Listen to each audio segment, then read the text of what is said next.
ला एक बहुत स्वार्थी महिला है। उसने पैसों के लिए एक ऐसे इंसान से शादी की जो पहले से शादीशुदा और एक बच्चे का पिता भी था। कमला के पति को मरे हुए एक अरसा बीत गया है। अब वो अपने सौतेले बेटे वैभव के साथ रहती है। वैभव के दिल में अपनी माँ को लेकर इतना डर है कि वो अपनी माँ के सामने एक शब्द नहीं बोल पाता। उसकी माँ जो कहती है उसको सर झुकाकर वही मानना पड़ता है। वैभव, तुमने अभी तक घर का काम क्यों नहीं किया? तुमसे कितनी बार कहा है कि सूरज निकलने से पहले तुम घर की साफ सफाई पूरी कर दिया करो। वैभव कुछ नहीं बोलता, चुपचाप सर झुकाए अपनी माँ की बात सुनता रहता है। तभी पास में खड़ा नौकर सुखराम कहता है, मालकिन, वैभव बाबा को रात से तेज बुखार है, इसलिए वो सुबह जल्दी उठ नहीं पाए। उनके बदले मैं घर की साफ सफाई कर देता हूँ। इसे कोई बुखार नहीं है। मैं इसे अच्छी तरह से जानती हूँ। ये सब काम न करने के बहाने हैं। सुखराम काका, बोल दो इसे, सारे घर का काम यही करेगा। और इसने समय पर अपना काम पूरा नहीं किया तो इससे आज का खाना भी नहीं मिलेगा।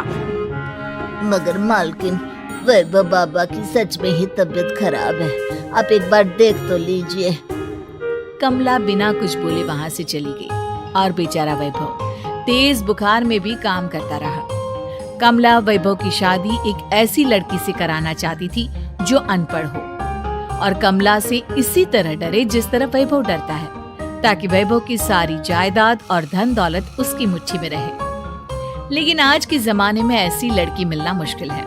कमला कार में यही सब कुछ सोचती जा रही थी कि तभी रास्ते में, अरे ड्राइवर, तुमने कार क्यों रोक दी? और ये इतना शोर कैसा?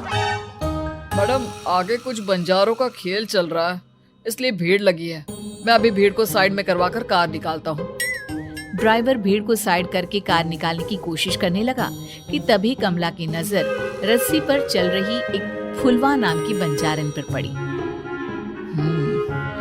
क्यों ना मैं इस बंजारन की शादी वैभव से करा दूं? ये तो अनपढ़ लग रही है, मेरे पैरों तले दबकर भी रहेगी। मुझे अभी इसके माँ बाप से बात करनी होगी।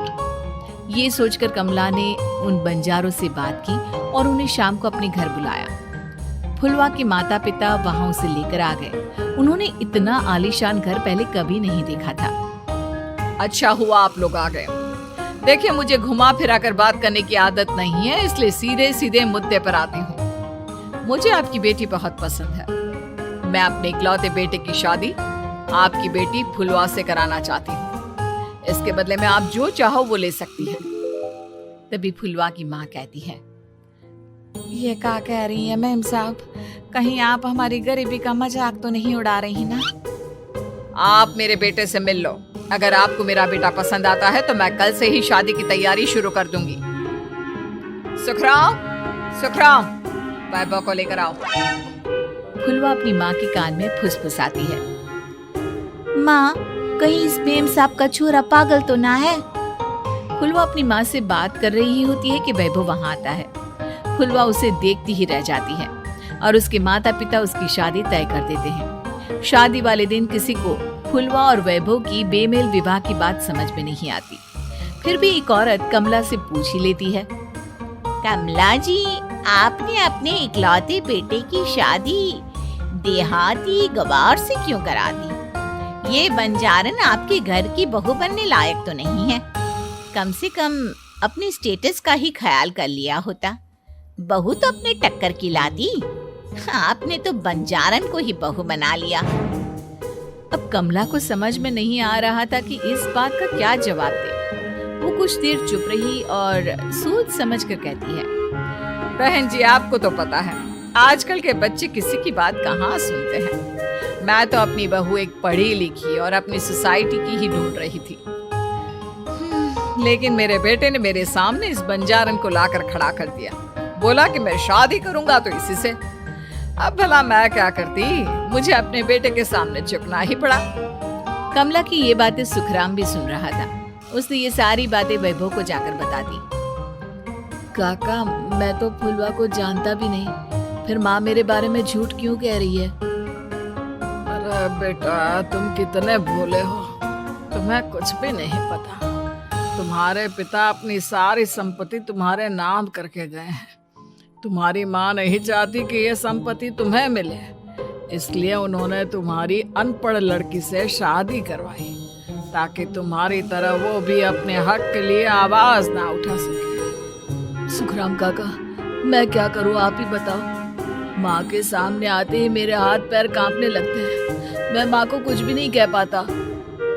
वे दोनों बात कर ही रहे थे कि अचानक कमला वहां आ गई। कमला को देखकर दोनों घबरा गए। तुम दोनों फिर कभी बातें कर लेना, अभी फेरों का समय हो गया है, चलो जल्दी आओ। इस तरह फुलवा और वैभव की शादी हो गई। अगले दिन कमला ने फुलवा को बुलाया और उसे नसीहत देने लगी। देख बंजारन, तुझे मैंने अपनी बहू बना तो लिया है, लेकिन तुझे इस घर में आँख कान मुंह बंद करके रहना होगा। घर का काम कर और अपने पति से मतलब रख, समझी? कमला का ऐसा रवैया फुलवा को बिल्कुल समझ में नहीं आया। उसने वैभव से इस बारे में बात की। सुनिए ना, माँ जी ने जिस तरह मुझसे बात की मुझे अच्छा नहीं लगा। शादी से पहले तो वो मुझसे बहुत अच्छे से बात कर रही थी, लेकिन शादी के बाद उन्हें क्या हो गया?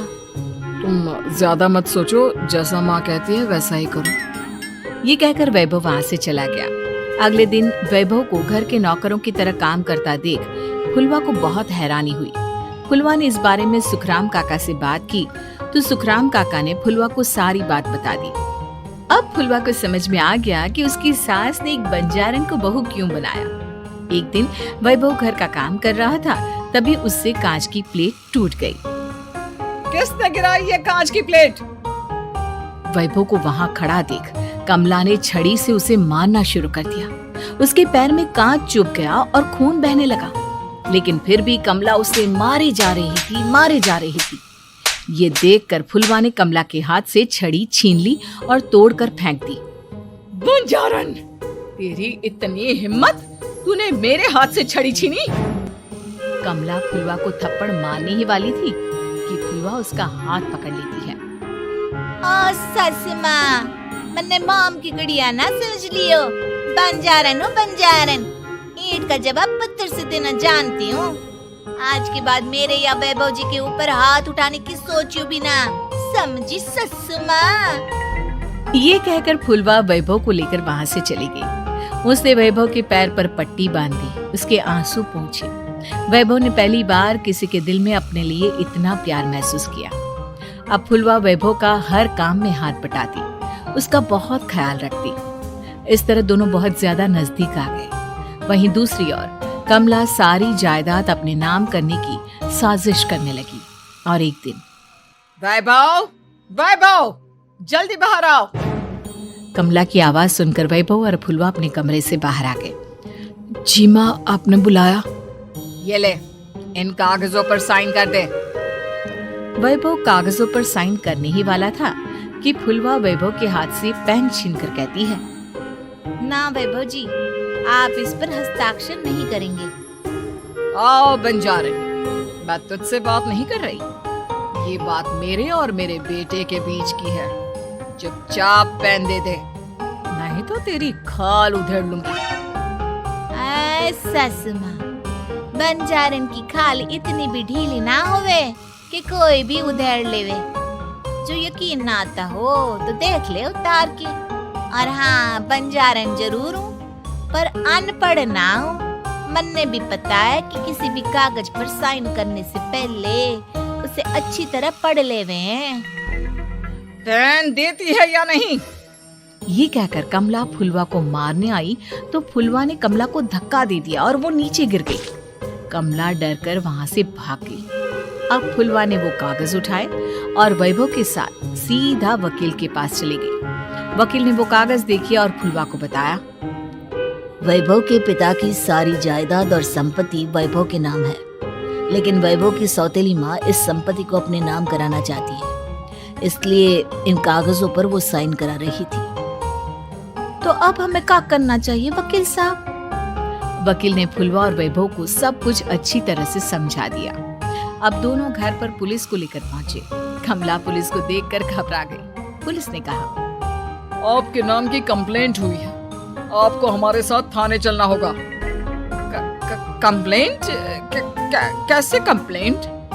आप अपने सौतेले बेटे पर बहुत अत्याचार करती हो। धोखे से सारी जायदाद अपने नाम करा रही थी। अब नहीं इंस्पेक्टर साहब, जरूर ये मेरी बहू की कोई साजिश है, इसने गलत कंप्लेंट की है। मैडम, शिकायत आपकी बहू ने नहीं बल्कि आपके बेटे वैभव ने की है। कमला वैभव का नाम सुनकर दंग रह गई। जिस बेटे ने कभी उसके सामने सर नहीं उठाया था, आज वही बेटा उसके सामने पुलिस को लिए आया है। वैभव, तुम्हारी इतनी हिम्मत कि तुम पुलिस को ले आए? हाँ माँ, मैं लाया हूँ पुलिस को, और मेरे अंदर इतनी हिम्मत कभी ना आती अगर फुलवा मेरा साथ ना देती। आपने बंजारन बहू को लाकर अपने ही पैर पर कुल्हाड़ी मारी है माँ। मैडम, अब की बात खत्म हो गई हो तो चलो हमारे साथ। वैभव, मुझे माफ कर दो, मुझे थाने मत भेजो। आज के बाद मैं तुम्हें कभी नहीं मारूंगी, तुम्हें कभी परेशान नहीं करूंगी, मुझे माफ कर दो। वैभव अपनी कंप्लेंट वापस ले लेता है और पुलिस वहां से चली जाती है। वैभव अपनी सौतेली माँ से कहता है, मैंने पुलिस को वापस तो भेज दिया है, लेकिन मैं आपको माफ नहीं कर सकता। आपने बचपन से आज तक कभी मेरे सर पर हाथ नहीं रखा, हमेशा मुझे मारती रही, नौकरों की तरह बर्ताव करती रही। आप इस घर में नहीं रह सकती, चली जाइए यहाँ से। कमला घर छोड़कर चली गई और सड़क किनारे खड़ी होकर सोचने लगी, काश मैंने वैभव को माँ की तरह प्यार किया होता तो आज मैं इस तरह से बेसहारा ना हो जाती।